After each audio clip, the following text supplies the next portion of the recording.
Hey, this is David Hayter. You may know me as the screenwriter of films like X-Men, X-Men 2, and Watchmen, but you probably know me best as the voice of Solid Snake from Metal Gear Solid. And you're listening to Hawaii's #1 podcast, the Kasanova Podcast. Kept you waiting, huh?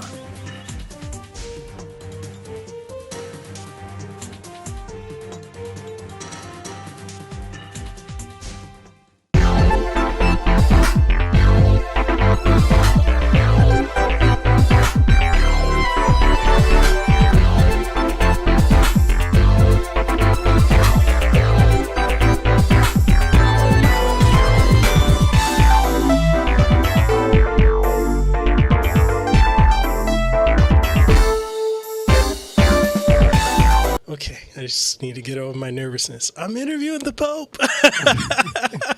It's funny. A lot of people kind of react like that, which always kind of surprises me because, I'm just a normal dude like anybody else, But, I get that reaction quite a lot, especially from, I'm working with a lot of developers at the minute. Mm-hmm. Behind the scenes with some things, and you get similar reactions. It's like, oh my god, I'm speaking to Pope. Does it ever get do you ever get to a point where it doesn't seem surprising to get that reaction, or is it always surprising? No, it's kind of always surprising, because like I said, I don't look at myself as some icon or inspirational figure. I just, the whole idea about Pope, and it started many years ago, was to do this fan art for people. Mm-hmm. And generally it's only to put smiles on faces, Mm-hmm. because some of the reactions I get, if you said, Pope, can you do as a Gears of War, because it's my favorite game and I've got so many memories with that franchise, Mm-hmm. then I would create you something, but I would probably look a little bit into your social feed, in a sense, just to get little inclines of what other things you might like. Mm-hmm. And then I kind of mash it together.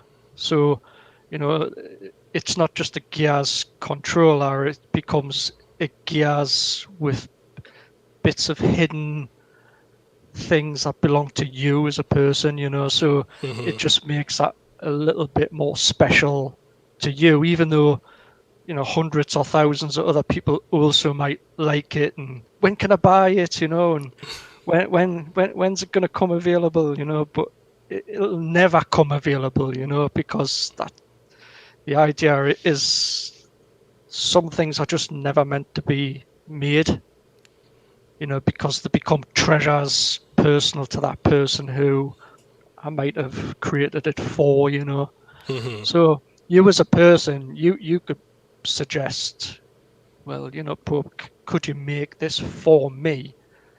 Then I probably would, but if it was to go into the public domain as, something that I would sell to hundreds or thousands of other people, then the answer would be no, because I've also got to be protective of what I allow to be released, because obviously there's a lot of IP legal issues, Mm-hmm. when you're using assets from a certain game, or the last thing you want to do is start messing around with with copyright, Mm-hmm.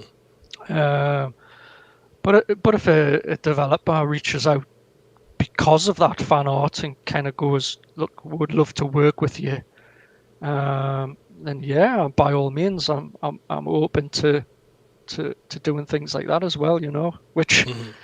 generally happens. That's how I'm working with about 15 game studios at the minute.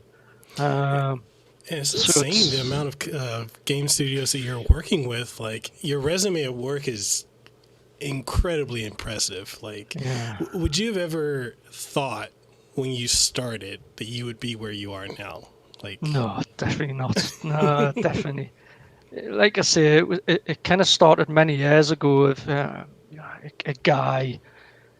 He said, can you do me some fan art on a controller, and I was kind of like, well, I don't know, I've never done this before, so but sure, let's give it a go, What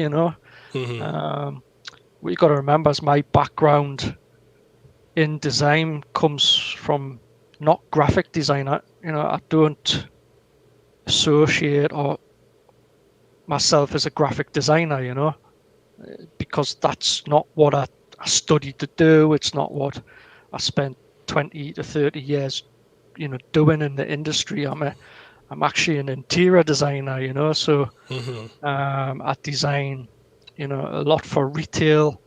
I've worked with over 70 brands, designing products that most everybody in the world buys. I've created, supermarkets and retail stores, and wow.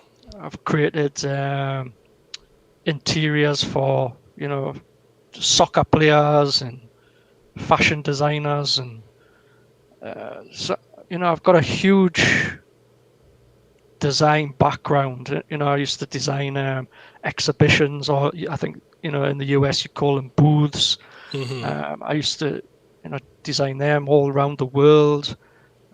So it's my skill as a designer is like million and billion-dollar projects. Like I design huge interior, exterior buildings for a living. So to sort of bring it down to a controller size, it's definitely a huge sort of, not, I wouldn't say a step down, because it's actually given us a lot more enjoyment as a designer, and also, I'm fair, although I'm nearly into my 50s. Hard to believe, this baby face. Seriously? Yeah, I'm getting old. But You look like you're in your 20s, your mid 20s. Yeah, no, it's hard to believe. I'm knocking on that 50 door. And yeah, I think I'm still sort of learning social media. I've been on social media a few years, but you're trying to gauge the audience. You're trying to, I guess, kind of grow as a person. But the kind of problem I've kind of hit at the minute is, me is this Pope guy, and I always treat Pope on social media as a third person.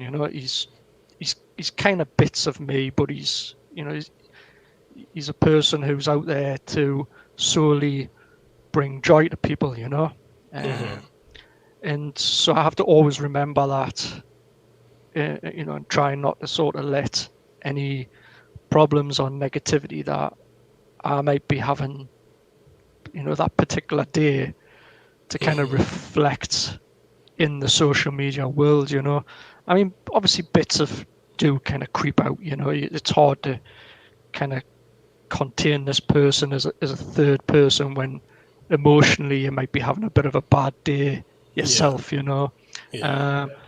But what I've started to understand now is Pope is kind of not becoming a person, but he's becoming a brand.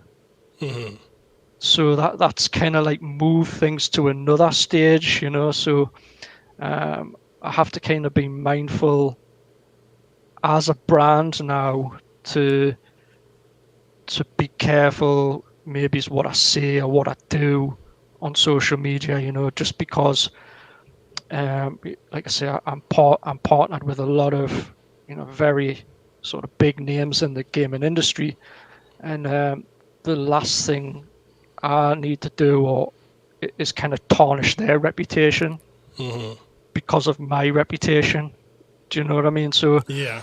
it's definitely something I'm also having to learn as a person, and I kind of guess that probably happens to most people who start off quite small and then they kind of grow into something, that you can't always be the person you used to be. You've kind of got to also learn and develop as a person. And I always try to come off as just this nice guy, which generally I actually am, This is just kind of me. I just kind of fool around a lot, but yeah, it's kind of hard not to get tied up into, the things you see in social media, the news or, and I think as well, although I may have my own sort of views on things as an individual, I can't allow those to be kind of processed through Pope. Just because he's got a few, quite a good following, I can't use him as a leverage, let's say, to influence the wrong kind of people. So it's and the only reason why I'm saying all this is because people who might be listening to this podcast or this show is, if you want to grow as a person or develop your own business or your own company, just be mindful of others, and just because you have an opinion doesn't necessarily mean it's the right one and it should be broadcast everywhere. I think you've got to just be a little bit more diplomatic with, and I think the beauty that I've got living in sort of kind of England is, Europe as a country is just vast in people's religion, beliefs, spectrum of colours and sort of people in general. That us growing up, we're kind of used to not having, strong opinions about, colour or race or anything. We're just kind of like cool about it, It's kind of like Hawaii. Hawaii's like that too. Yeah. So because we're all mixed over here, so it's like it's kind of hard to like focus in on like a particular race or religion, because it's like we're all intermixed. There's so many different religious beliefs out here, so we're like, cool, hey, just throw a shotgun. Yeah. Like, I mean, it's funny being called Pope because, like, I'm kind of, I'm not, I wouldn't say I'm like some kind of atheist, but I just don't have any real kind of strong religious beliefs, It's like, but if I was to say, my son, he's Catholic, but it's kind of nothing against, I mean, I don't preach to him to say, no, you can't. You just kind of, cool. If that's what you want to do, like, just if that's how you want to develop, then that's cool, So it's strange when you see things like that in social media, and because, like, in my head, I don't know, it's like,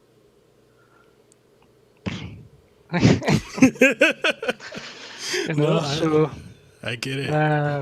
So, but no, I going back to the question, this is crazy. This, even, I mean, I've got a whiteboard next to us here with all the jobs I'm currently working on at the minute, and just to see some of them huge names on the list, it's like, what? It's absolutely bizarre. It's like, so I'm working with Square Enix. What?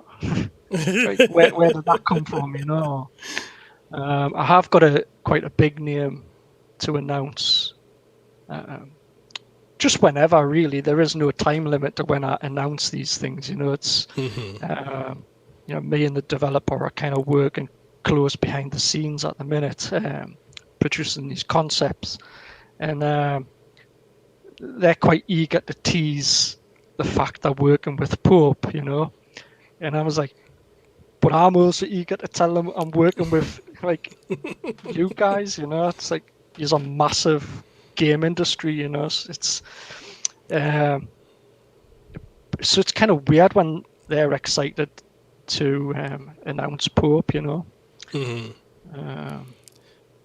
It's one of the things where, to touch on a couple points that you've made, like when it comes to like working with these companies, these brands, and taking, a hobby and turning it into like a career, an outlet. It's so surreal, and I feel like there's never a point where it doesn't feel like, oh man, this is a dream.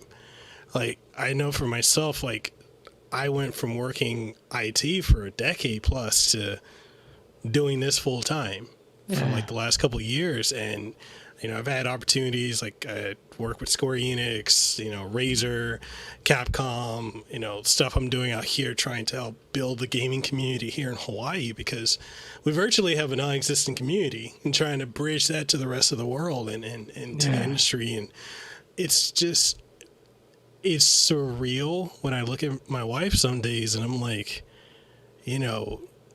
10 years ago, 5 years ago, a couple years ago, never would have thought this would be what I'm doing. It's just, so I fully understand. I mean, exactly that. Sometimes, we're still kind of in lockdown over here in England. So, we all have to still work from home. But also, we do our daily walks, so on an evening I'll go for a walk with my wife, and I'll kind of go, oh my God, I was working with such and such the day, but it's kind of like, she's not a gamer, so it's like, it's well over her head, Yeah. But to me, it's like, this is just, it's something like, I feel like I need to pinch myself, and think, well, it's like, I'm working with the guys at NZXT, and some people don't know who NZXT are, but they build these beautiful PCs, They do. And I was working with them with a cyberpunk project, kind of individually. It was kind of POPeART and NZXT, and they were like, oh my God, this is like crazy stuff, like we never thought we could do things like this. And I was like, oh, okay. And, because I think some of my designs that I do are quite a little bit kind of crazy, not too crazy. I can take things beyond if I want to, but there's kind of level. The word you're looking for is phenomenal. Your work's phenomenal. There's like a level that you're trying to go beyond, but you just sort of pull yourself back from it, just because you're always, for me, when I design stuff for brands like, like let's say Halo, what I've learned in the past is it's cool to push something out to the general public, but then there's the hardcore fans. And these guys literally, they literally know everything, and they'll soon tell you if you've done something, not correct. Yep. It's like, oh, right, okay, I didn't know that, but okay, for the next time I'll remember that, So, because I build everything in 3D, it's not photoshopped. I create textures in Photoshop, and then I kind of wrap them on a 3D model, and then kind of render it out, So I kind of got some 3D models from NZXT, and it wasn't until I started like deconstructing the model, that I kind of realized, oh my God, these things are beautiful. They're so well engineered. And I kind of fell in love with the brand. So a bit like Xbox, I've spent many years, promoting and hyping Xbox. And if you think about it, every design I do is on an Xbox. And in my business, in the retail world, you spend so many years learning, design psychology. You use so much psychology to kind of manipulate the consumer into buying something, that didn't really think they needed. But it's my job as the designer to kind of say, no, you need this, even though you don't really want it. So I kind of use a bit of psychology in my work, so every time I'm doing an Xbox, all it's doing is just dropping that, psychological thing in people's head that Xbox is cool or Xbox is, you know what I mean? It's so even though I'm not technically saying that in words, your psychological sort of brain is just absorbing this sort of, oh, I want this Xbox, I need an Xbox, and then since I started doing the PlayStation 5 stuff and the Nintendo, I kind of jump around a lot. I started doing some merch recently because, I don't know, I just thought, what the hell? And so I kind of jump around. So that kind of made us also want to change from Xbox Pope, which I spent many years as being Xbox Pope, to becoming POPeART, which is kind of a play on two words, really. It's Pope and art, because people just know us as Pope, but it's also pop art, which is like, a form of art, sort of culture, let's say, so I thought, oh well, I'll mash the two words together. So but that caused a lot of, let's say, a lot of sort of conflict in the community that I changed my name. And it was really, yeah, it was because obviously I had to kind of slowly kill Xbox Pope off, because I think once you change your name, you can't really go back, because right, there's a bit of conflict there. So I kind of killed him off, and yeah, I lost a lot of followers. I had a few angry people. It was like, you can't kill Pope, But I think what they don't realize, it's still the same guy. He's just got a new name, So yeah, it's funny. It's funny how social media works, But I'm chill. I'm always cool. So no, it's very true. Like when you're going through the process of as a brand, rebranding, renaming, it's a lot of people think it's easy when it's not. It's really not, going through a rebrand, and especially if there's attachment people have towards previous name or previous persona or however it was. Like people, it's challenging. Like I'm right now, I'm going through a rebrand for my Mekel Kasanova brand, a Kasanova Podcast brand, to incorporate more of my Hawaiian and Samoan heritage into like my designs, my logo, my branding, my messaging.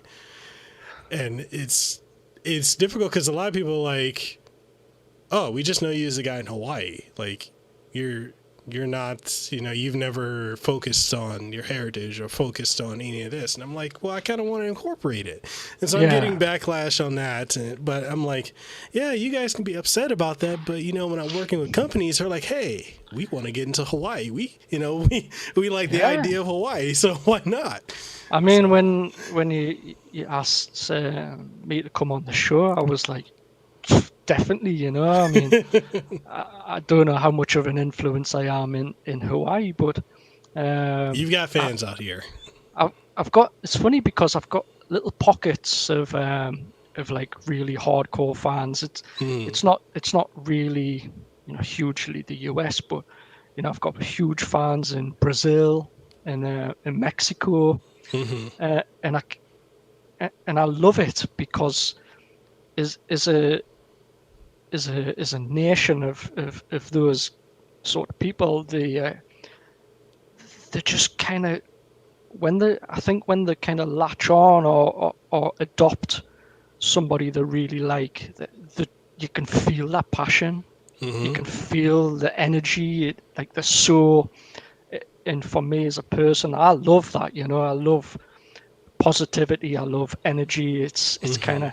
It just makes you feel not as this kind of god or this kind of icon, but it just makes you feel good, or makes you feel needed or wanted. And so I have huge respect for my fans in Brazil and Mexico, because they're just such lovely people, and they're so passionate about gaming and seeing Pope's work, so yeah, I mean, to have some Hawaiian fans, that would be amazing. Hopefully I get an invite one day to come visit, Come on out here. Definitely. So that's one of the things, like a lot of my friends that, and this is one of the beauties that, one of the beauties of this show is it's allowed me to make so many friends in the industry. Where like from voice actors, tech and gaming company people, when they come out to Hawaii, usually people stay with me because I've got a house right next to Waikiki. I just had Gerald Rivers, who does the voice of M. Bison from Street Fighter, just had him out.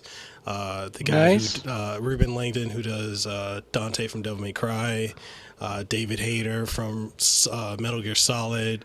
So like a lot of these people, they'll come out, they'll stay at my house, or if they come out and visit, they'll just hang out with me. I take them around this island, all the different ones, and I tell them, I'm like, yeah, one of the things I want you guys when you come out here is to experience aloha, the aloha spirit, because a lot of people think of Hawaii, they think of Lilo and Stitch. They're like, oh yeah, they say aloha, they say ohana. And I'm like, okay, I want to get you to understand what that means. Like when you come out here, like your ohana, your family, I want you to experience that welcoming aloha spirit, how we are here in Hawaii, because there's a commercialized aspect, but then there's the experiencing of it. And, dude, you come out here. See, hey, well, I go say, that's it. I'm gonna tell my wife now that we're going to Hawaii. Do it. And, we're gonna come stay with you. Of course. We got a 5-bedroom house. We got room for you. So it's I'll definitely take you up on that. It's a country. It's a country I've always wanted to visit. The same as I've always wanted to go to Australia for some reason. Don't know why, but it's just there in my bucket list of things to do, And but yeah, I mean, so the kind of thing I'm starting to, because obviously it is a brand, and I understand what you're saying before about changing the brand. What I've learned over the years, because like I say, I've worked with many brands. Is they also have to reach a point where they have to change or develop, let's say, one of their products, and because in retail there's 4 types of shopper, consumer, and one of the consumers is a brand loyalist, so brand loyalists, and you could say some Xbox fans are brand loyalists, that only like Xbox, Yeah. And it's the same as. But if Xbox changed overnight, that would upset the brand loyalists. But so what you do is you create a 10-year plan, and then halfway in between the 5-year plan, that's when you're starting to slowly change, and so you've already developed the complete change, but you have to inject something in the middle that transitions slowly to the new brand, because otherwise it kind of shocks people. So it's going back to your brand. It's sometimes showing people subtly that you're changing rather than bang overnight changing. Yeah. Can cause a lot of conflict. And one of the things I did with Xbox POPeART is I slowly told or hinted to people that he was disappearing. He's no longer going to become this person, and but it's okay. He's going to develop into somebody else, So yeah, it's definitely hard to create a brand, and it's definitely hard to then change the brand to into where you maybe's heading towards. Because I'm definitely heading. I never thought I would be in the gaming industry like this. But it's starting to get quite serious now. I've got people wanting to partner up to create merchandise. It's like, what does a Pope creation of a T-shirt look like? For and what does I've got headphone companies wanting to kind of do some work. It's definitely it's definitely bizarre. Like, but I'm a great believer in I just do one day at a time. I wake up and whatever job I'm working that day, that's kind of what I focus on. And then whatever tomorrow brings. Yeah, definitely. I'm quite laid back like that as a person. I'm quite chilled. I try not to let too many things kind of mentally drain me as a person. Just because I think, like I said earlier on, I'm kind of approaching that 50 mark. You kind of look at life in a totally different way when you start reaching milestones in your life, because not because you're worried, well, how long have I got left? It's just you start to appreciate life differently. You start to enjoy it more. Pressures of normal day-to-day life that maybe is when you were younger, that kind of stress you out, or kind of put you in this sort of mental state of depression. They no longer affect you anymore. Yeah. It's kind of weird how it happens. It's a gradual thing too. Yeah, it's not something that kind of you're taught. You can just feel your body kind of like naturally doing it. So I'm totally loving being nearly 50 because nothing seems to kind of bother me now. It's just I have this. I just kind of want everyone to be happy, and kind of enjoy what they have.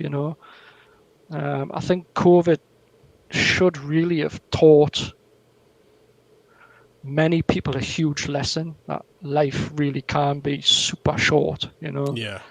I mean, I've seen some friends and pass away because of COVID, and they were only in their 30s or early 40s, and you think, oh my god, like something's just come along. It wasn't a bus, it wasn't a car, or it wasn't someone who ended their life. It was actually this invisible virus that kind of took that all away. So I think once you start getting around in your head that life really can be that quite short, you start to just not be as angry towards others. You start to develop, like, not that you're ever going to have a world of kindness. It's just never going to happen.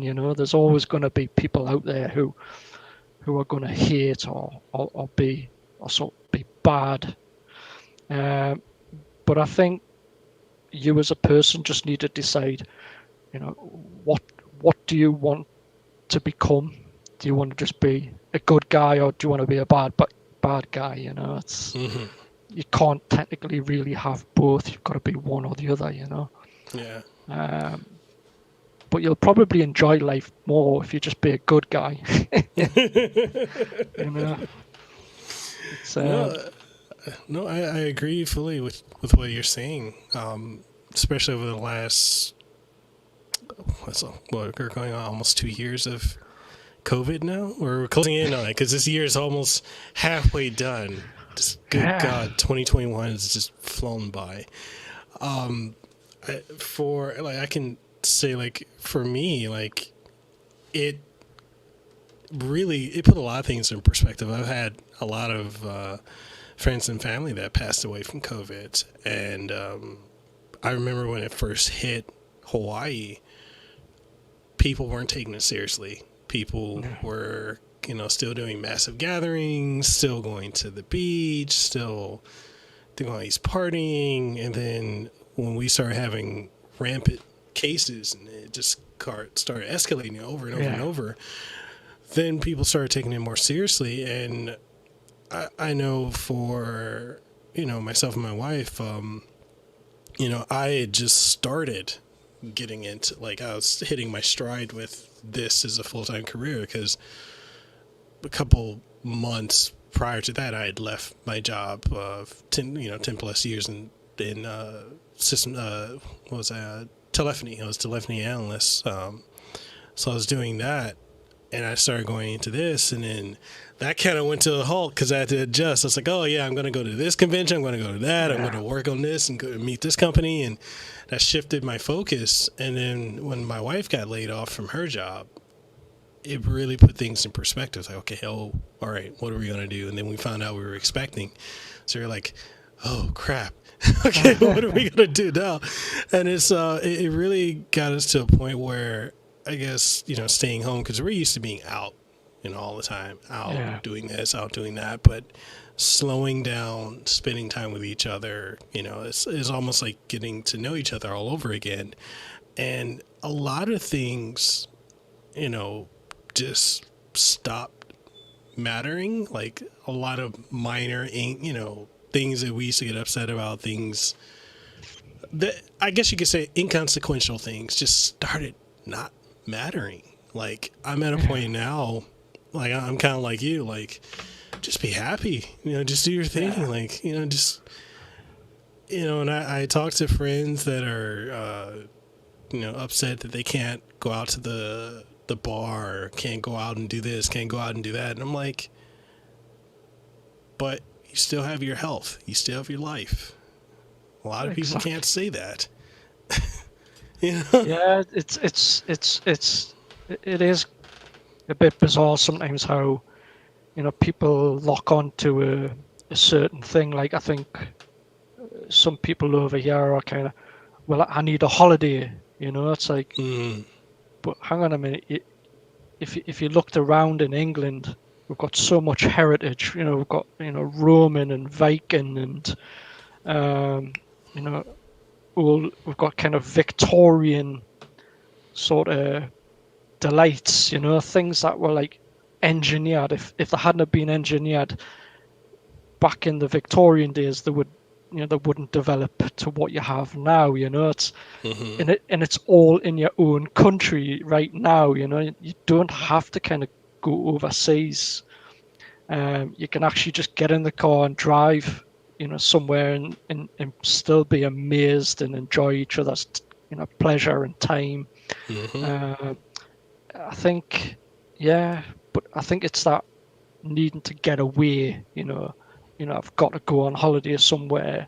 It's the same as your concept there of the pub. It's like, I need to go to the pub. Well, do you? It's like, it's like, I mean, I'm not a huge drinker anyway, so it doesn't really affect me. I mean, I can't, I'm quite happy to go out for a few drinks and celebrate. But other than that, I'm more or less coffee. I'm a coffee drinker. So same here. it's, that's kind of it. But no, I'm super excited to kind of share with everybody some of the cool things I've been doing behind the scenes. I don't.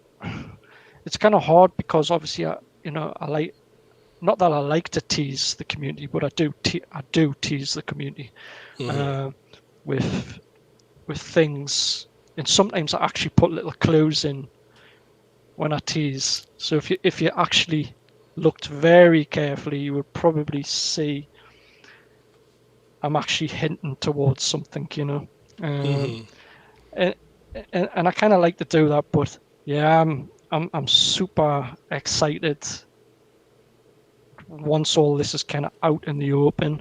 I'm doing quite 2 big jobs for Xbox at the minute, a couple of big game studios, but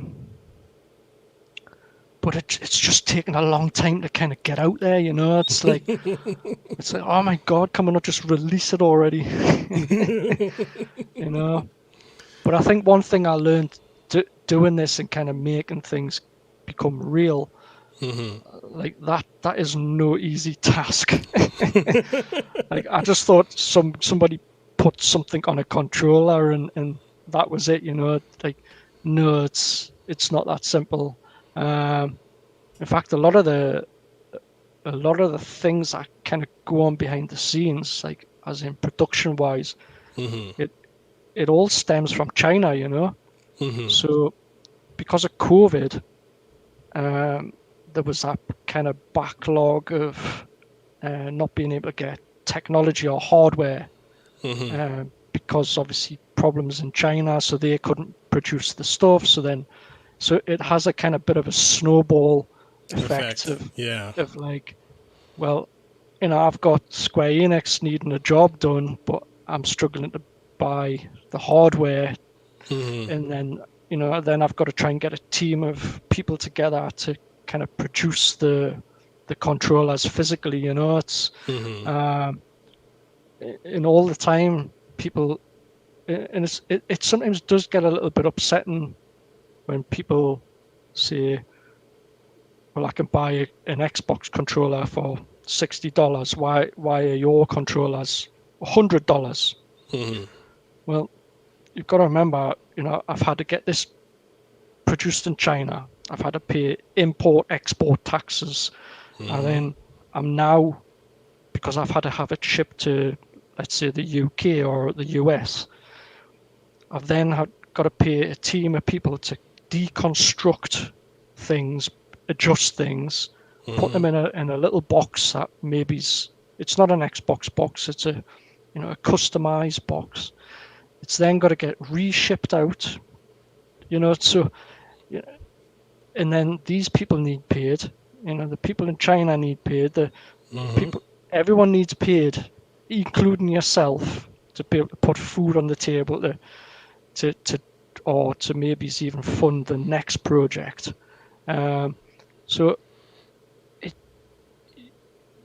I can't, unfortunately, I can't give things away for free, And as businesses, when you're going through the food chain, they also can't do things for free either, So I think people need to realize that if it's costing an extra $40-50 on top of a standard controller, which has 0 on it, it's got nothing on it. Whilst, like if I reached up here, there's an Outriders, controller, I mean, that starts life off as a is a normal controller, but then, you know, it kind of has it develop into, you know, someone's got to physically change these buttons. Someone's got to physically change the D-pad. You know, the buttons. That's a beautiful controller. I love that game too. It all adds on to the cost, you know, and I think it's almost like it's like anything really. I guess it's like tattoos, you know. If you want a custom made tattoo on your body, it costs a lot of money, you know. It's just the same process, and I think because obviously I do limited numbers, so you know, this controller, there's only 500 of these in the whole world, you know. Like, the world's a big place, and there's only 500 of these. So, you know, for production costs for 500, it's a lot more than if I had 1,000 made or 2,000 made, or better still, if I had 50,000 made. Then my production comes down all the time, you know. That's just how production works, you know. But unfortunately, I can't. You know, I haven't got the funds to pay for 50,000 controllers made. Yeah. So, you know, as a business, you've got to be also, and I hope people listening to this will understand, is that unless you've got, I don't know, let's say some big time investors who want to inject thousands and millions of dollars into what they see as your business as being a huge success. Like anything, some of the biggest businesses in the world started off in a garage, you know, or in the back bedroom of a rundown house, you know. It just takes time to grow, you know. Each time you succeed at something and you make a little bit of money, you know, you don't go out and buy your next Ferrari or Lamborghini, you know. You have to kind of put that money to one side and use it for the next stage and the next stage, and then eventually your business will grow into, you know, where one day you might be able to buy a yacht or something, you know. It's like, I don't know. But with my business, it's very different, you know. So I need Pope to grow successfully, make quite a bit of money, so I can give it back. I know it sounds a bit of a bizarre business plan, but it's until I've got money to give to people, I can't give to people right now. So I'm kind of stuck in this kind of frustration, like, because Pope's doing really well and everybody loves him, and you know, people want to work with him, people want to see him grow and succeed, but they don't know the other part of my business plan is to give back to the community. You know, so if people are struggling with hardware, there you go, I'll buy you one, you know. If people are struggling with anything kind of game related, I guess, maybe it's just not even game related, it could be just stresses and strains of life. If I can support them, I will support them, you know. And that's one of the reasons why it was a great honor to join or become an ambassador for Safe in Our World, which is a mental health charity in the gaming, because as someone from my background who grew up in very, very, very hard times, you know, like, you know, I didn't grow up in a very, you know, well-established area. It was quite rough and ready, you know. You appreciate that I know where I've come from, and that will always stay with me, you know. No matter how successful I get, I'll always know, you know, I come from this very poor kind of background. And the things I've got in this room, I've kind of had to work hard for. You know, I didn't just get given them. You know, I've kind of had to work hard to do it. So I'm hopefully going to be to the point where I can substitute or just give that little bit of help to people.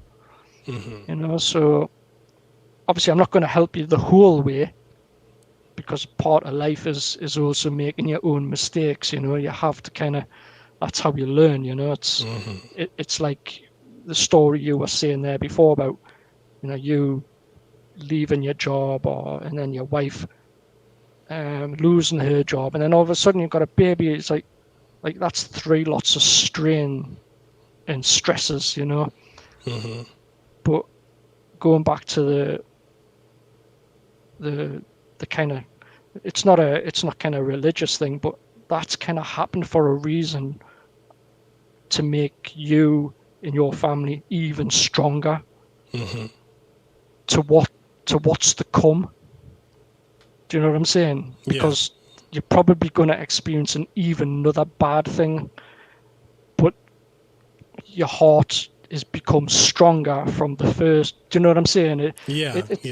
That's kind of how I look at things. You know, it's, you know, you dealt with bad things in your life to make you stronger as a person, because for what's to come.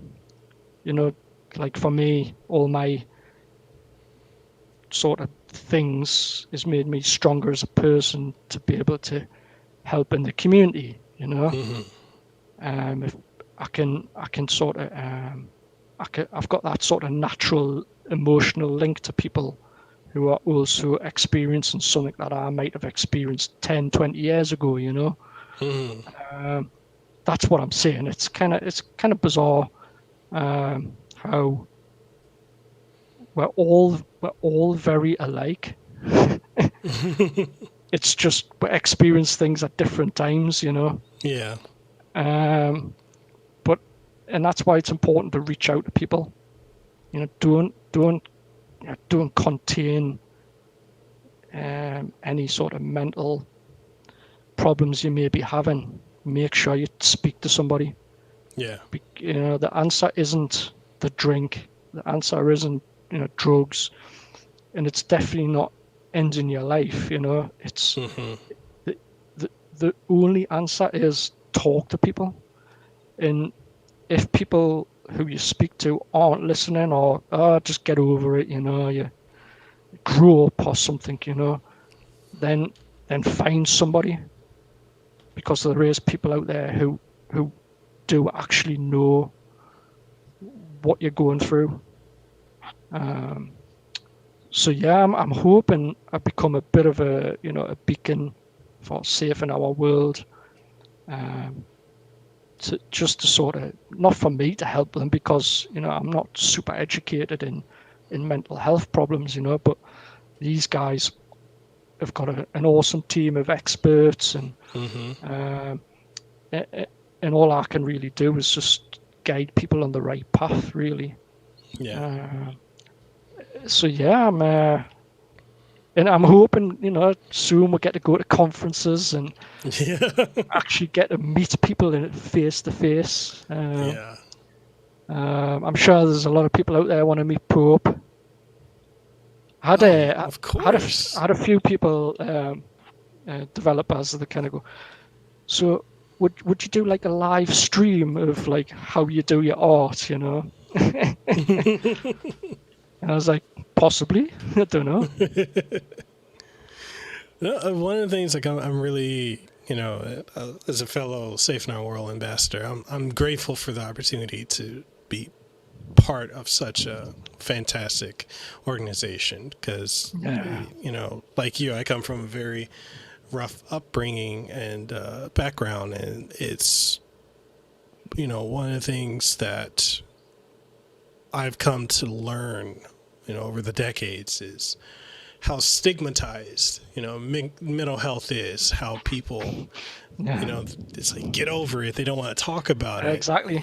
You know, and especially in my family, it's one of those things where, like, you know, I was always told, like, oh, man up, get over it, you know, just work through it. You know, don't cry, don't feel anything towards this or that, and not realizing the deeper psychological, you know, damage that does. You know, I'll share with you, like, one of the things I previously gone through.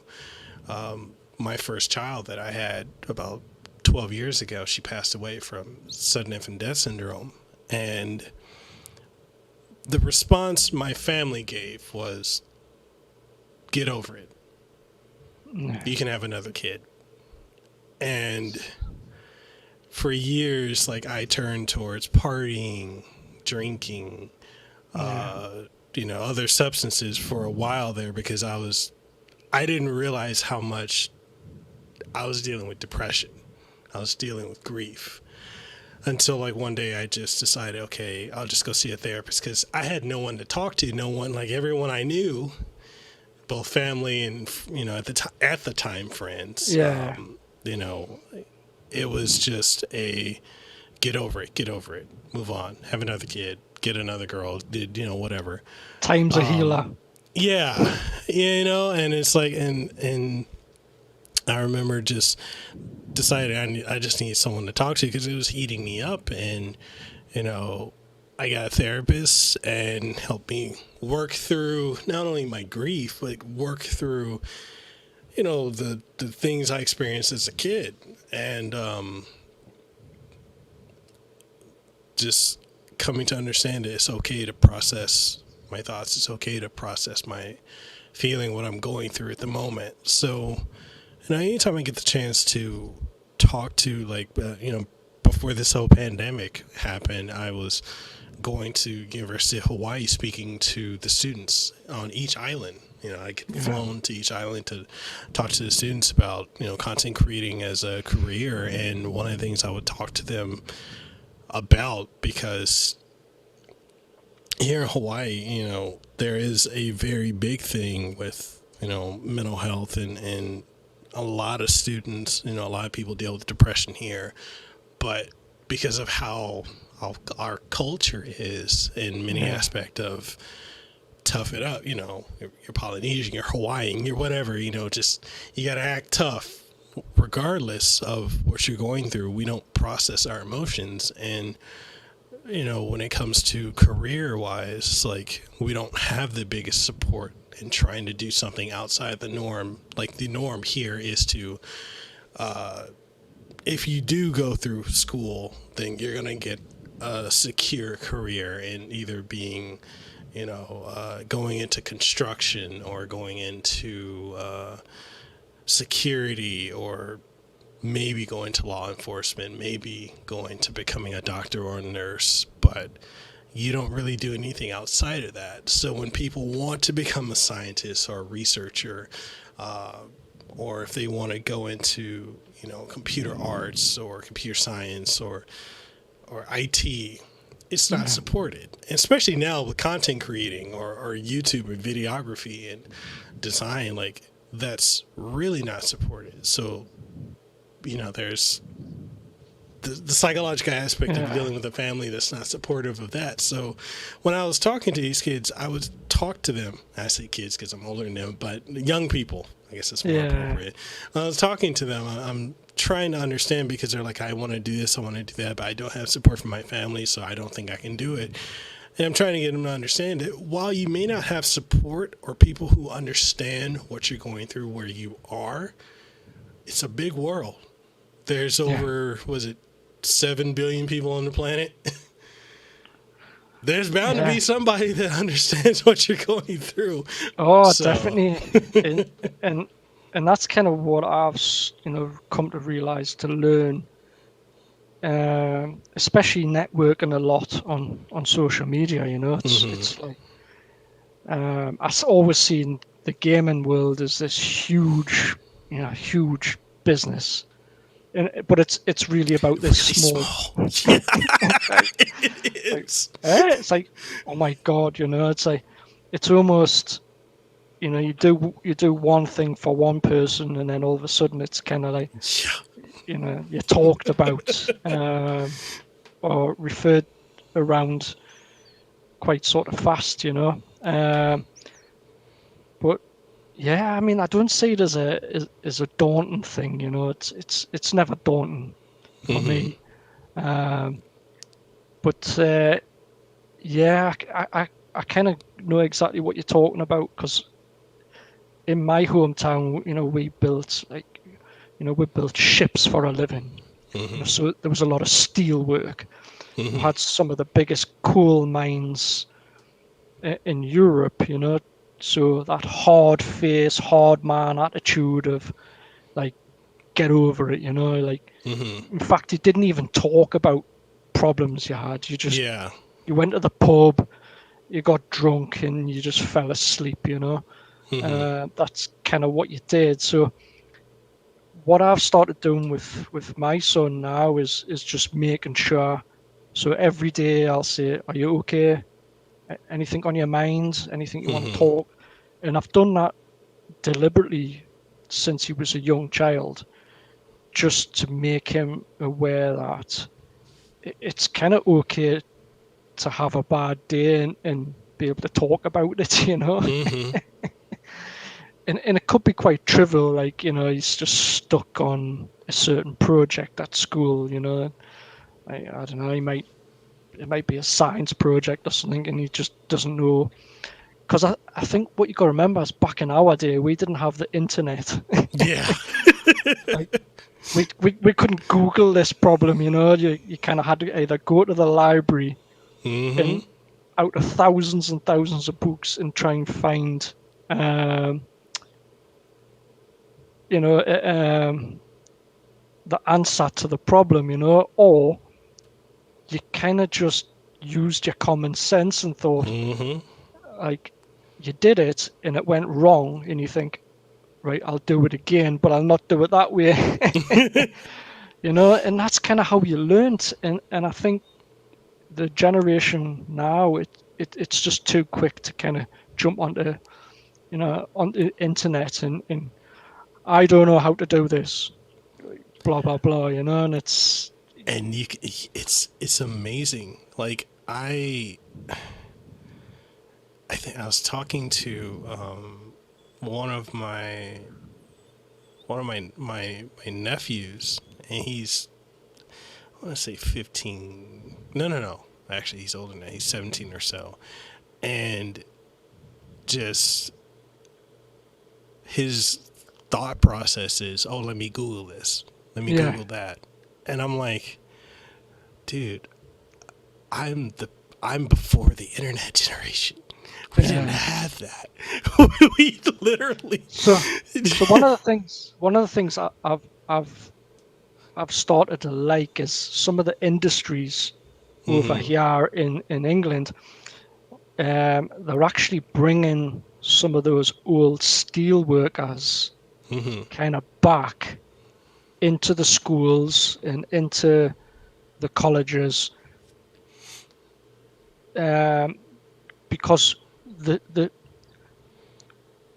when you learn a trade, so let's say you want to become a welder, you know, you kind of go to school and the guy teaches you how to join two bits of metal together, you know, and then that's it, end of story.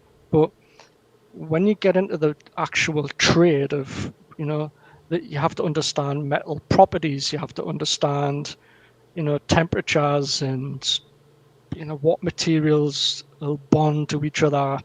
Well, they didn't teach you that at school, you know. You kind of learn from on the job. So, and there's also what you'll find with old school tradespeople is they know kind of like tricks of the trade, as we call it, you know, like little, almost like little hacks on how to do things. Well, all that kind of gets forgotten about, you know. It gets lost. It's a bit like you talking about your tradition of like injecting your heritage, your culture into your brand. Well, that's kind of super important, because all them traditions are becoming forgotten about.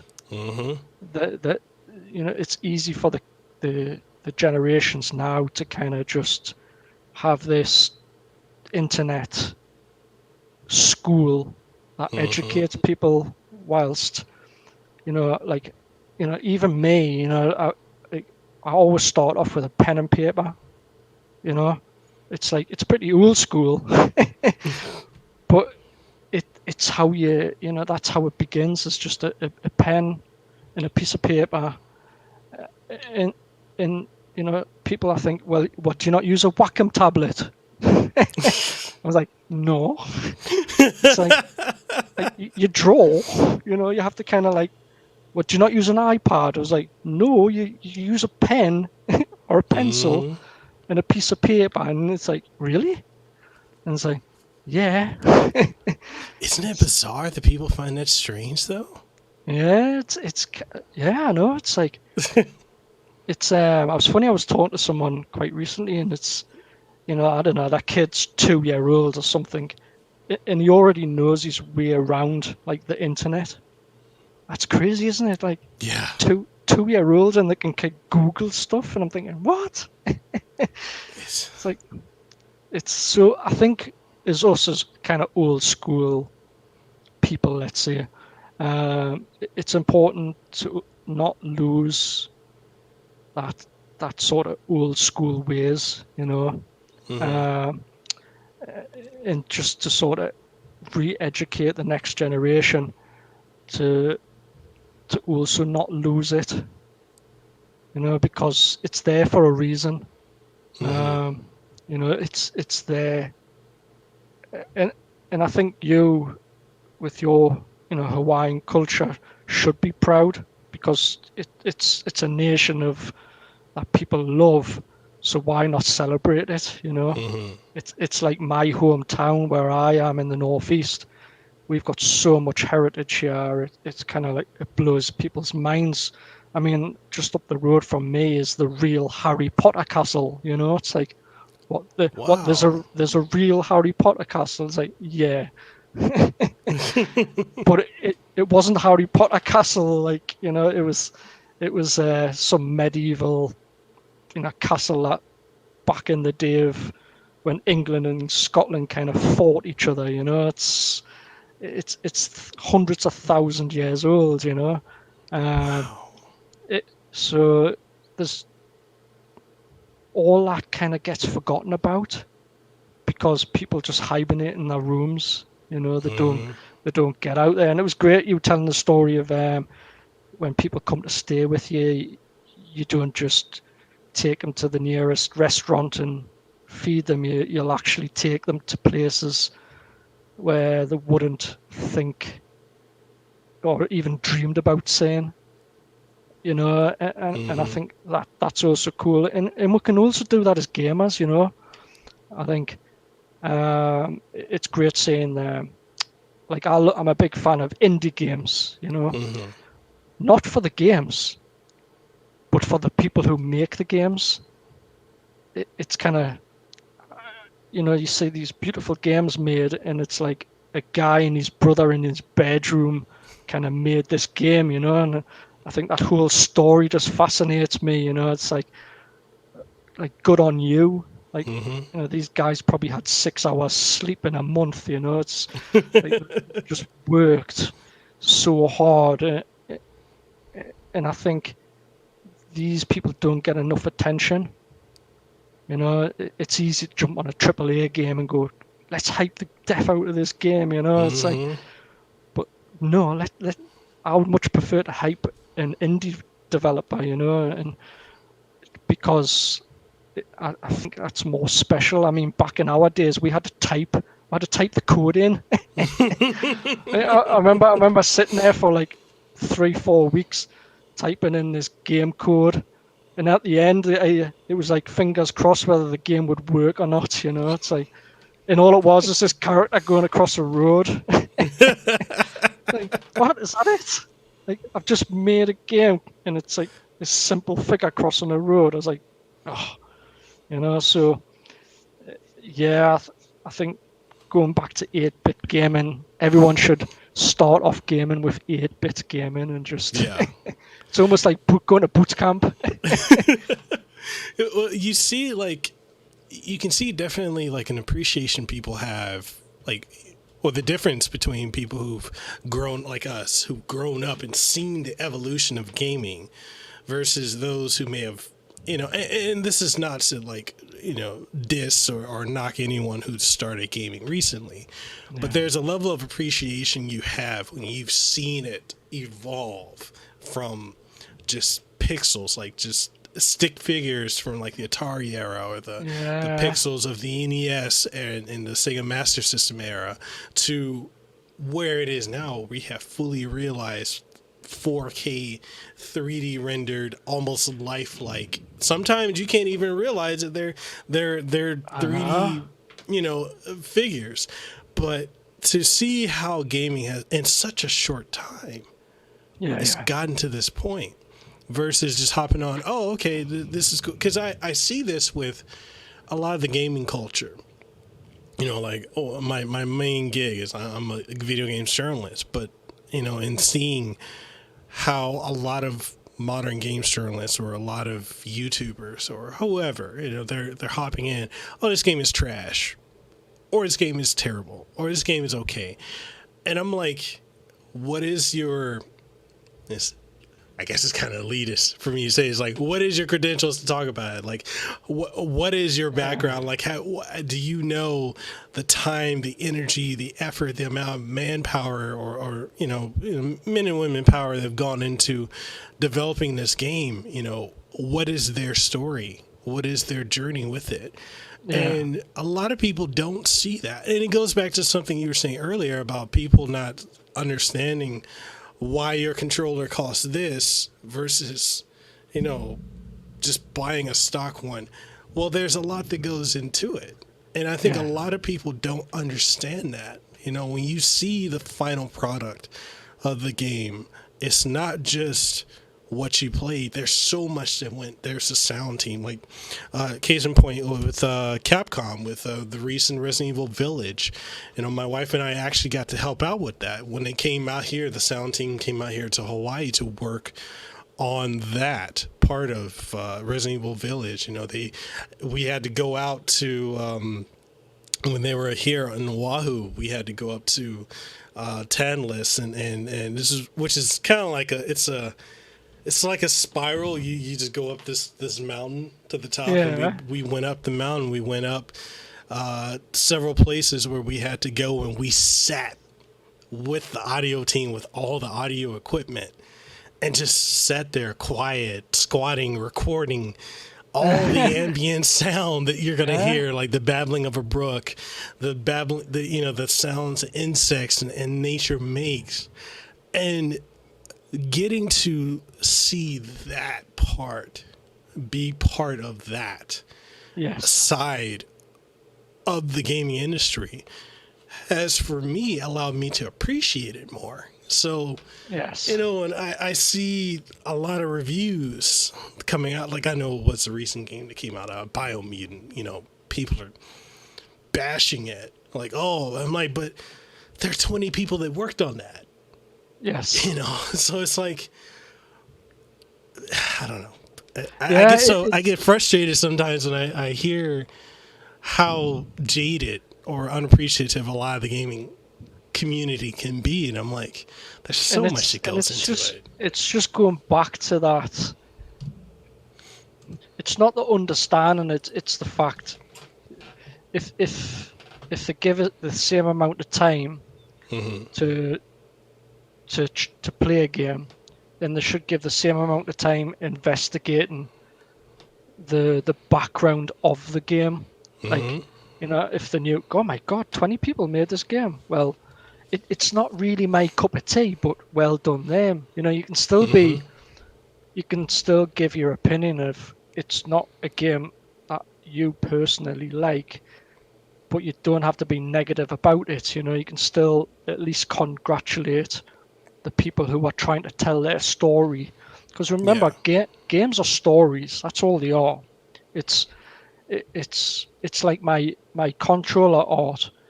Like when people go, well, I would do this and I would do that. And I always say, listen, there is no right or wrong answer to design.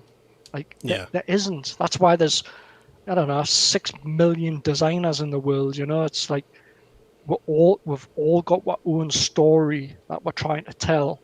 You know, it's the same with game developers. You know, it started with this guy probably sitting on the bus going to work one day and thought, wouldn't this make a cool idea for a game? Let's do it, you know. So, but I think also, like you were referring to each department, you know, the sound engineers, the lighting engineers, the texturing engineers, you know, each one has a job to do within that game.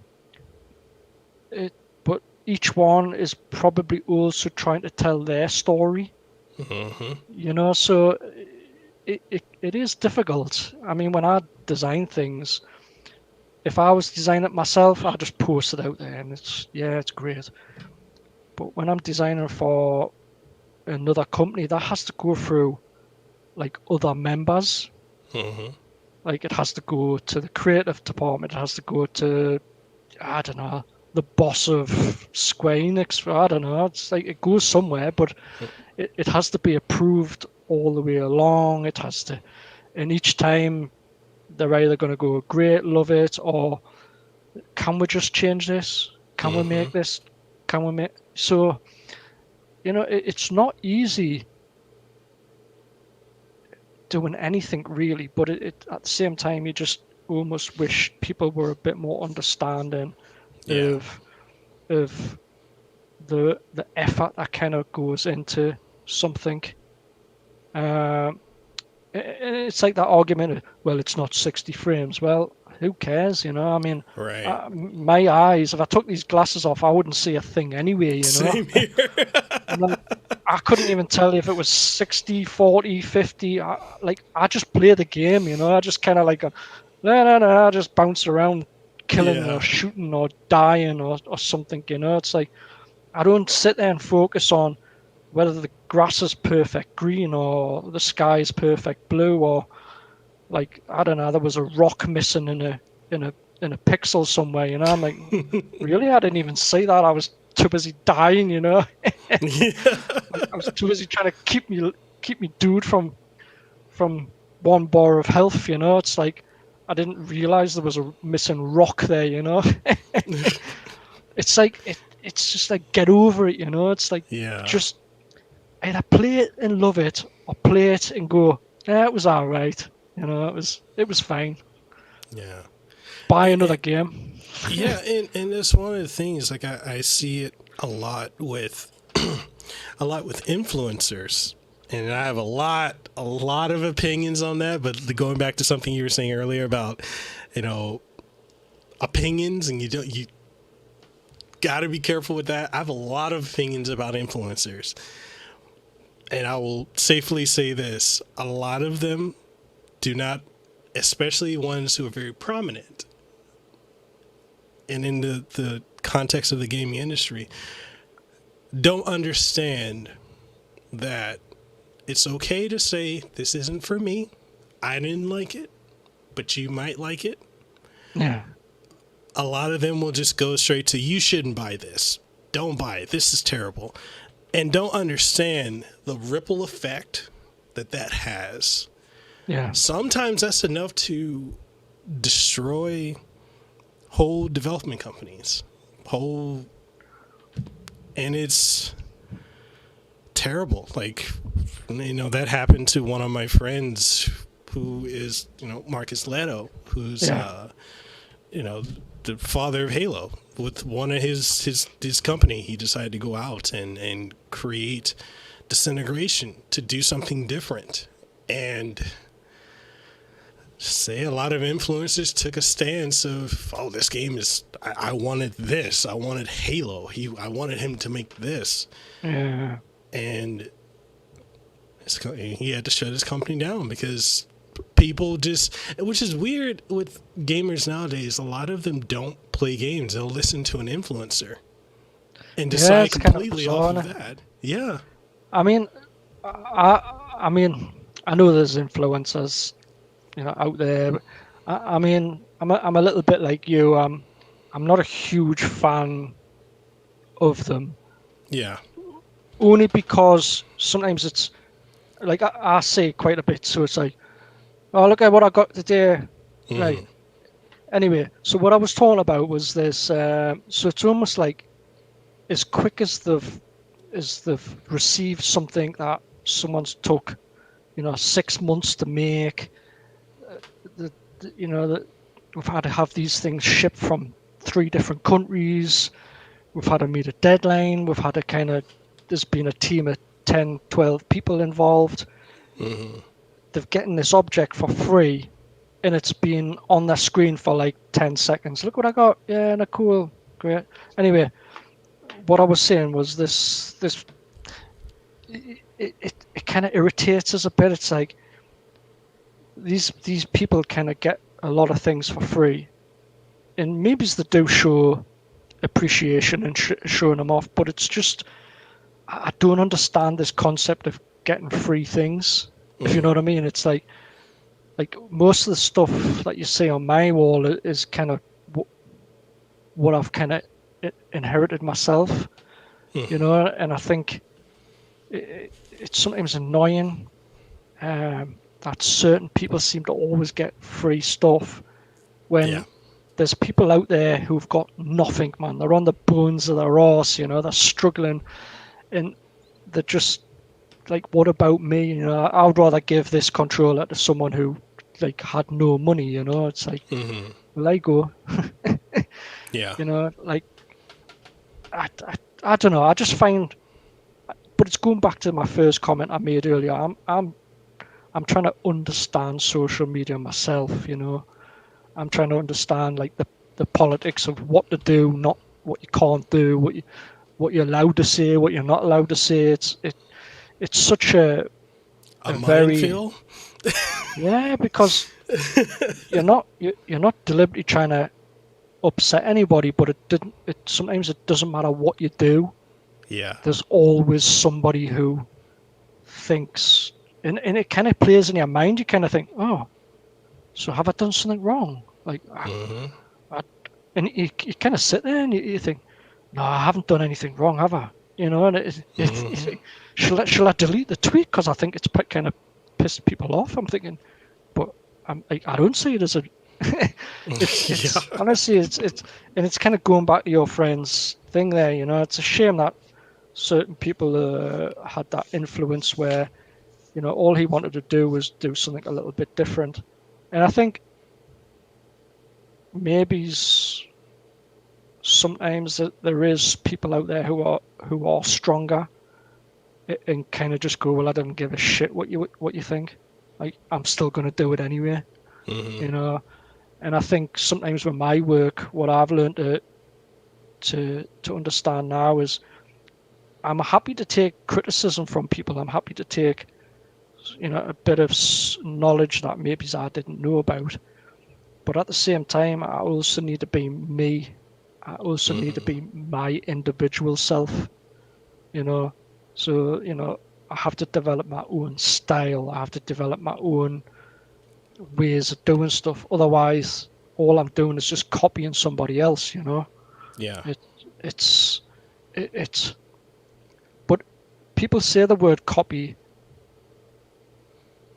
but sometimes also what I've learned over the years is people someone's copying your work, Pope, but they're not really.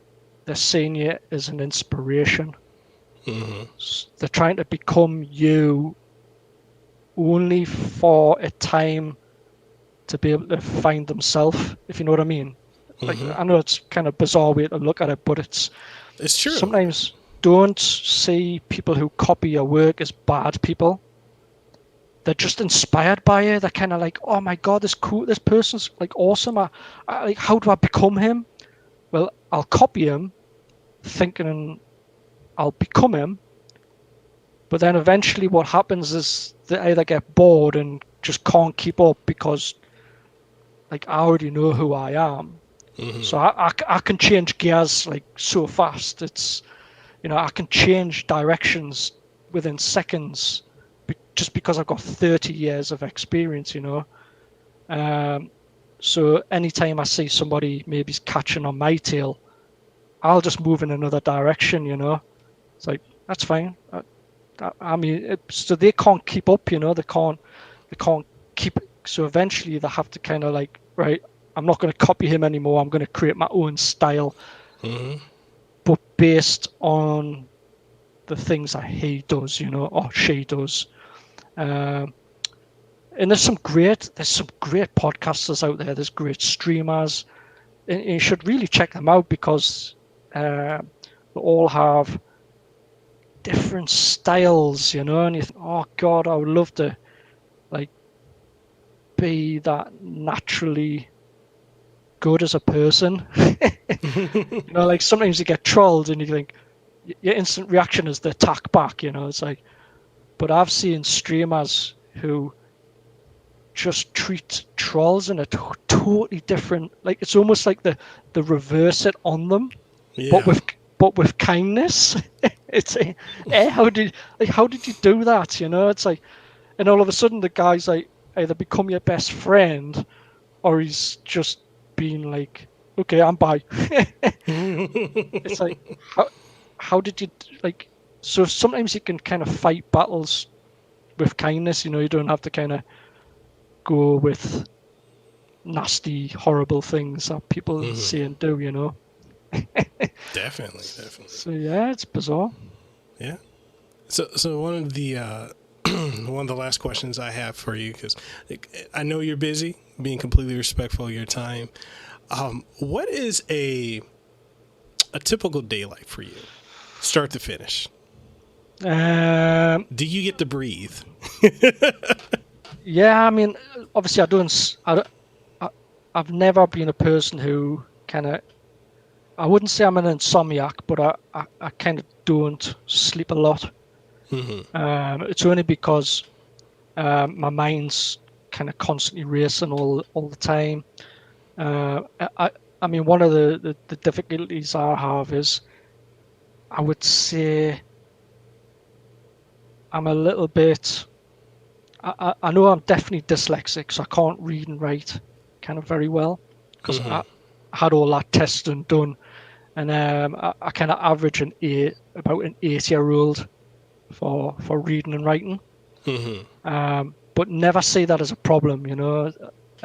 Through school it was a problem. They kind of put you in the lower spectrum class. It's like, right, you sit there in the corner and you, I don't know, color a book in or something, you know. It's like nowadays I think kids with reading and writing difficulties like what I had, they're supported more. You know, they kind of get the right education, they get the right, you know, software to kind of help them.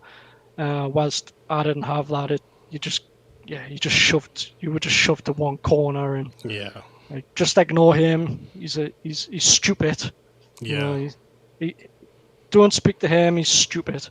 That's what I went through, because I'm dyslexic too. So and I went through that. And it's kind of bizarre because obviously sometimes you see it on my social feed. I do kind of mix words up a little bit.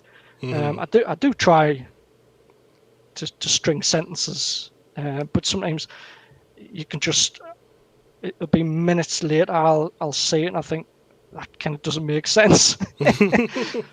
Okay, but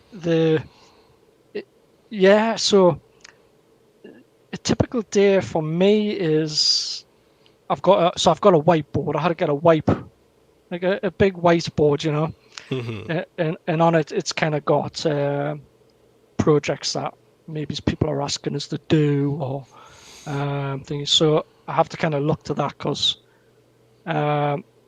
what I tend to do on a night time is I forget about the day I've just had,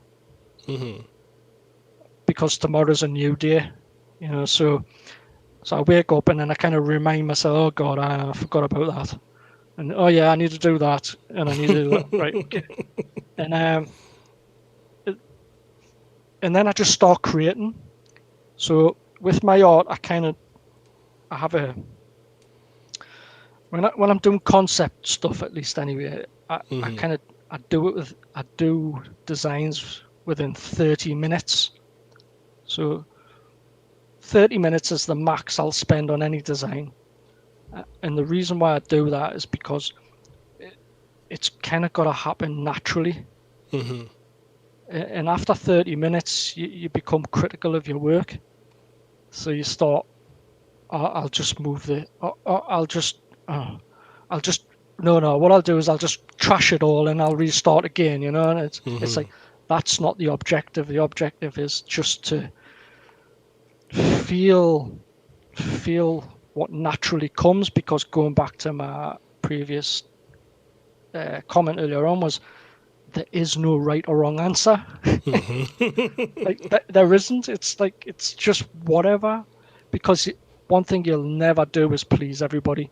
Yeah. You know, it's impossible to please everybody, you know. So that's why I'd kind of do that. But then if a concept kind of comes to life and it wants made, then I have to kind of treat things in a wholly different perspective. So that process takes a lot longer. You know, you have to kind of tighten things up. You have to, you know, use different kinds of software to, you know, make sure lines are, you know, vector and kind of can be scaled up to the size of a house, you know, or shrunk to the size of a pinhead, you know, and still keep it, the definition. And also what people don't realize is on a controller, you've got these lovely, nice, soft angles there. But then down here, you've got these like vicious, you know, sharp kind of curves. And then up here, you've almost got this flat plane again, you know. It's and then you've got these horrible, like, I'm trying to get it on camera, like little knobbly bits where the thumbsticks are. Well, what people don't realize is, like, when you're doing a graphic on a controller, they create distortion. So when you've got text or you've got a graphic flowing across, things become like distorted, or they they don't work. So, you know, when you're creating a design, you've also got to be mindful of that as well, of you know, because it's just gonna not look cool at the end of the day, you know. Like if it's meant to be a circle and it's kind of like, whoa. You know, it's almost like a lozenge, you know. It's like, oh, but it's meant to be a circle. Well, make it a circle then. You know. And people go, well, I don't know how. Well, either shrink the scale down, you know, or kind of move it to somewhere else, somewhere a bit flatter, you know. Like you wouldn't build a house on a like a cliff face like that, you know. It's like, try and find a bit of land that's kind of flat, you know. It's just the same principle. So yeah, and then I'll probably drink lots of coffee, like lots of coffee, and I'll listen to lots of music. So what people don't also realize is every single design that I do, like everything, and I've done over 3,000. They've all got that individual soundtrack. So that's what creates them. It's music. It's music that creates the designs. You see, and people find that a bit bizarre, because if I'm working on a job and it needs to be quite sort of angular and almost have that intense sort of graphical feel, then I'll probably listen to something with, you know, not like heavy metal or something, you know, but it's something that's a bit more upbeat, a bit more. Whilst if I feel something needs to be a bit more thought about or a bit more calm, then I would listen to something a bit more softer. You know, I don't have a music preference. I can listen to classical music, to punk, to indie, to trance, to rave, I just have a huge spectrum of like music. And sometimes I'll spend a morning just finding some tracks, and I'll kind of go, right, yeah, that's going to work for that. Yeah, that's going to work. And then I'll just go straight into design mode. It's like, just boom. It's like, and if you watched me work as a designer, because I work so fast, like super fast, even when I do 3D models, You know, if I'm building a controller, I could have that built in 10 minutes. You know, because I work so fast, because it's almost like you become like quite autopilot. Mm-hmm. It's like sometimes driving, you know, it's not until where you get to the end you go, how the hell did I get here? You know, Mm-hmm. like you didn't realize you had like changed the gear 6 times or stopped at, you know, several traffic lights or something. You know, you just drive. It's the same with me. I just work. You know, I just Mm-hmm. I know what colors match with what colors. I know how to light things. I know how to. It just all happens so natural that it's quite stuff that I've shared with people in an office. It kind of mesmerizes them. Mm-hmm. Like, because it's went from zero, nothing, to this huge, crazy design in a matter of minutes. You know, I've often thought about streaming it. I think you should. Just so people can. It's almost like, you know, when someone speeds a video up. It's almost like that, but in real time. It's kind of. I don't mean to be so fast at what I do. It's just because I allow things to happen naturally. That's all it is, really. It's and it's not like that every day. You know, sometimes I do, you know, take my time a little bit. You know, Mm-hmm. just depends what mood I wake up. Okay. So yeah, I hope it's kind of been a bit of an insight to Definitely. POPeART, and I think what you might sort of find interesting is maybe we'll do another podcast later in the year. Of course. Where I can kind of talk about the things I can't talk about right in now. Hawaii, right? In Hawaii. Hey, I tell you what, if I get some flights, I get me and my wife to come to Hawaii, get some flights, and get to stay with you. That'll be bonus, and then we'll do a live stream on your podcast, me and you side by side, 2 meters apart. You know, Okay. and then I'll probably be able to talk about all these 15 studios I'm working with. And all the crazy things that because by that time they would have all been released, you know. And all my NDAs just kind of like disappear. I'm all for it. I mean, this whole room is a complete office I got 2 different workstations set up. I got a 3-monitor set up here. Kind of about to be a 3-monitor set up over there, and then another room that's set up for recording and creation. So I want to sleep in the stars. Can you just make a bed outside where I can just sleep and I can see all the stars above us? okay, of course. Yeah, definitely. We should definitely do that. Seriously though, when you come out to Hawaii, you're staying with us. No, that honestly would be a huge honor, because this is where I need to start, obviously, changing as a person as well. Mm-hmm. You know, I need to start making more effort to come to game conferences and start a network more physically. Mm-hmm. Than, you know, just hiding behind a desk. Because not very often people get to see the Pope, like the real person. You know, it's they just see this character. Not that I hide behind him. It's just, you know, I'm not really that important.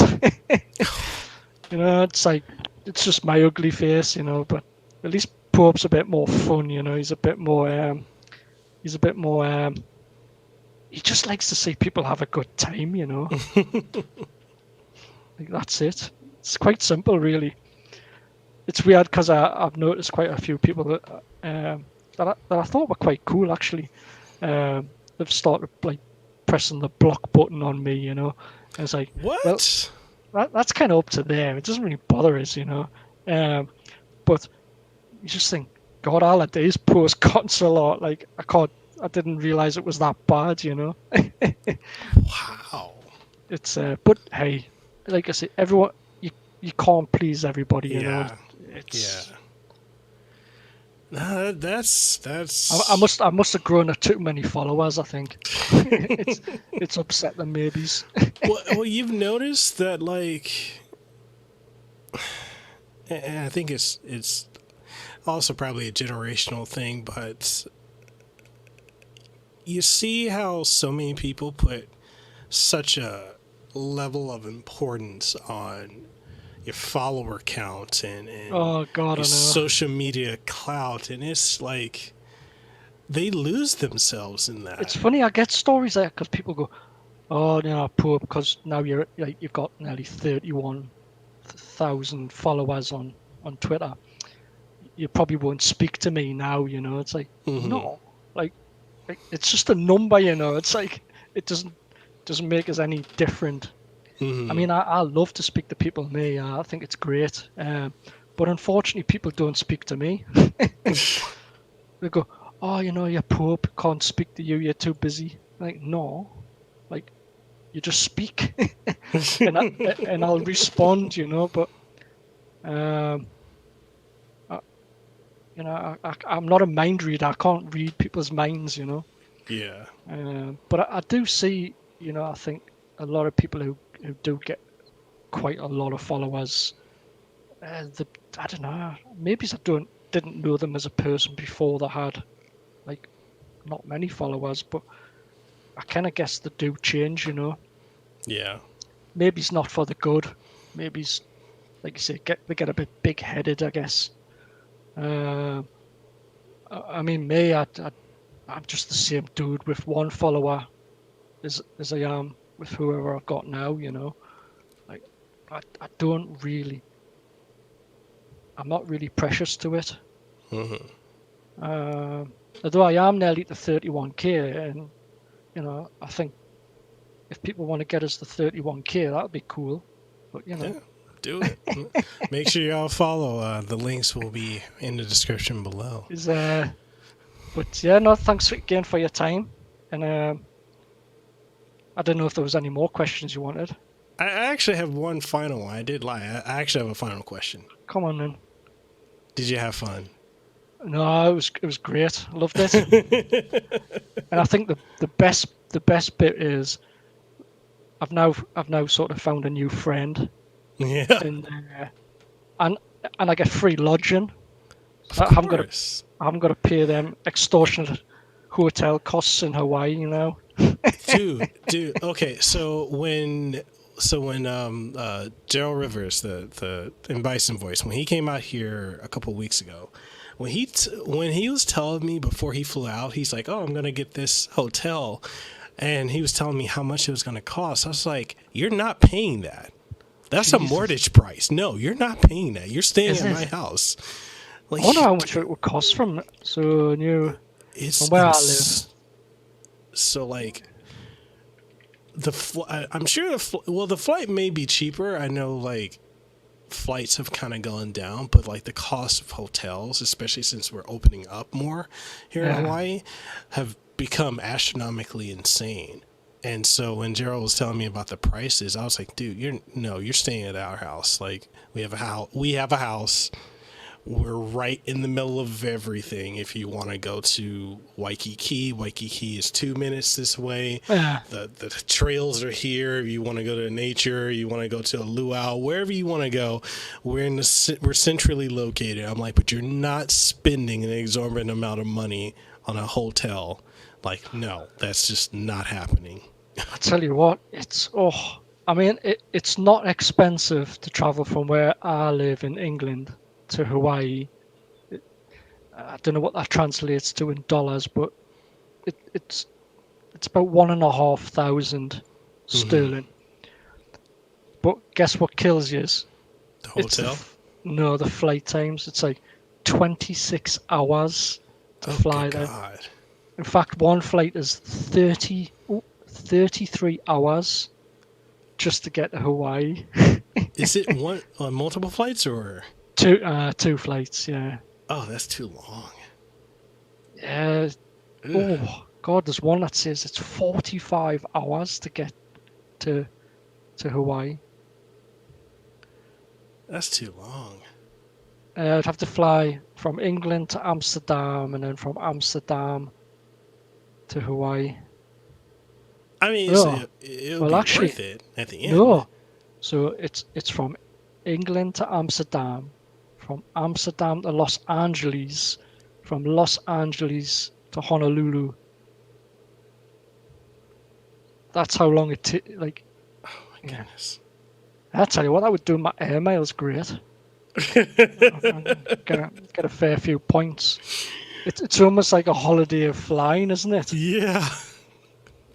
Well, I tell you what, it's worth though if you went out for 2 weeks. Yeah. And seeing the beautiful nature of Hawaii. It's worth the 2 weeks, the 2 days of traveling, isn't it? Yeah. You get to see the tourist stuff, plus I'd show you all the stuff that the locals do. Yeah, I'm gonna get my wife to investigate, because she does all the travel stuff. I don't do that. Definitely. And I might take you up on your offer. Do it, definitely. Offer's always there. Cool. Is there anything you want to leave the audience with before we go? Other than honestly, just try and enjoy your life. Mm-hmm. I know it's easy for people to say that. I know it is, but it is precious, you know. But just try and enjoy best you can, because you just don't know when it's going to end.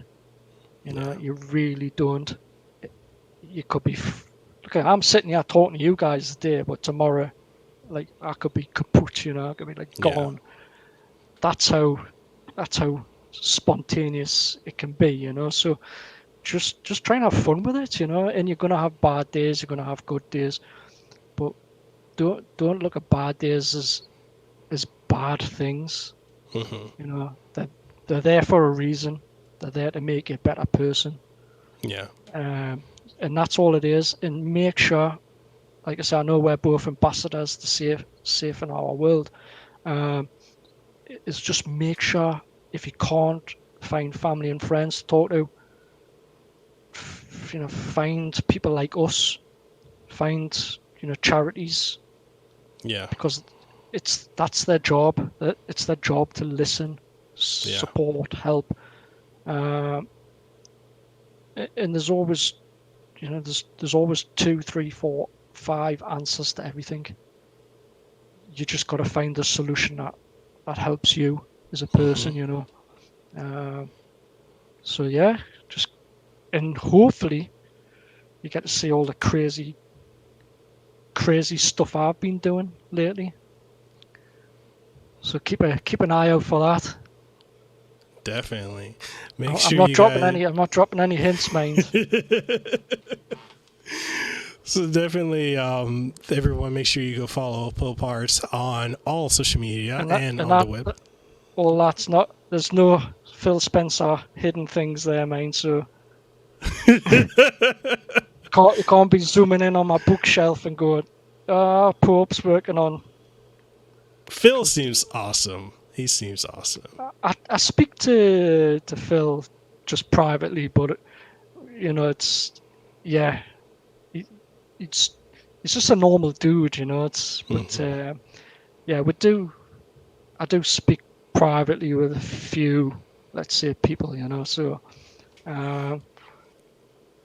but there's nothing I need to tell the social world. That's kind of why I don't really. It was funny because someone says, you know Phil Spencer? And I was like, yeah. Like, it didn't just happen overnight, like I've known him for a couple of years, It was like, do you know Seamus Blackley, the kind of godfather of Xbox, People say, what, so you actually talk to him? And I was like, yeah. Like we'll have meetings like this together. It's like really? And I was like, yeah. Like, it kind of goes beyond our heads, that I was like, well, no, we just talk normally. It's like, we still eat and drink the same as everybody else. But People no, don't thanks. get that though. People don't understand that. I think you're some kind of hero or something, some super god or something. It's like, no.